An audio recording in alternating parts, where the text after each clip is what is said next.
السلام علیکم ورحمۃ اللہ وبرکاتہ جی دیکھیں الحمدللہ فصل پک کے تیار ہو چکی ہے اور یہ ہم سرسوں کی کٹائی کر رہے ہیں، یہ بھی تیار ہو گئی ہے تو انشاءاللہ العزیز دعا کریں اللہ تعالیٰ اس میں برکت ڈالے۔ امید کرتا ہوں آپ سب حضرات ٹھیک ہوں گے، خیر وافیت سے ہوں گے، اور امید کرتا ہوں جتنے بھی میرے سبسکرائبر ہیں، دوست احباب ہیں، سب خیر وافیت سے ہوں گے۔ آج کل ملک کے حالات بڑے خطرناک ہیں۔ رات سے پاکستان کے اندر، لاہور کے اندر جو ظلم عوام کے ساتھ ہو رہا ہے، تو اللہ تعالیٰ ان کو ہدایت دے۔ ایسے مناظر نظر آ رہے جیسے فلسطین، بوسنیا، چیچنیا، کشمیر والا نظام چل رہا ہو، تو اللہ تعالیٰ ان کو ہدایت دے۔ بڑے حالات مشکل ہیں، صرف یہ جو آئین بنا تھا اس سے بھاگنے کی کوشش کر رہے ہیں، حالانکہ آئین کے اندر جو انہی کا بنایا ہوا، انہی پر جو ہے نا ان کو عمل نہیں کر سکتے یہ لوگ۔ تو دیکھیں اب حالات کس طرف جاتے ہیں، بڑی مشکل بنا دی ہے ان لوگوں نے عوام کے لیے۔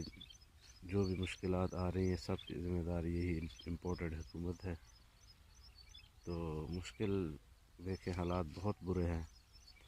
غریب طبقے پر تو اتنا اثر پڑا ہے کہ شام کو جب مزدوری سے واپس آتے ہیں، نہ بجلی کا بل ادا کرنے کے پیسے ہیں، نہ آٹا لینے کے، نہ دوائی لینے کے۔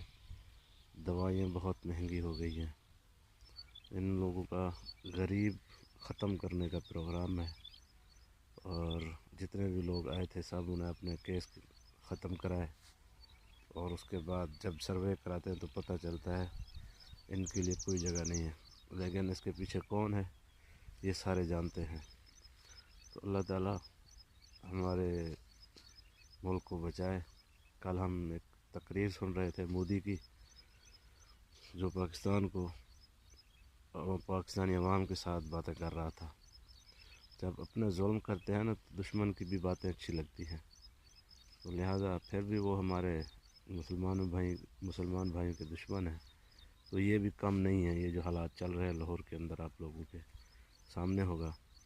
دعا کریں کہ اللہ پاک کوئی ایسی آفت نہ آ جائے ہمارے ملک پر کہ جس کے لیے ہمارے بڑوں نے قربانیاں دی تو اس کا پھر بعد میں ازالہ نہ ہو سکے۔ اللہ تعالیٰ تمام دوستوں کو ہر پریشانی تکلیف سے دور رکھے، آمین ثم آمین۔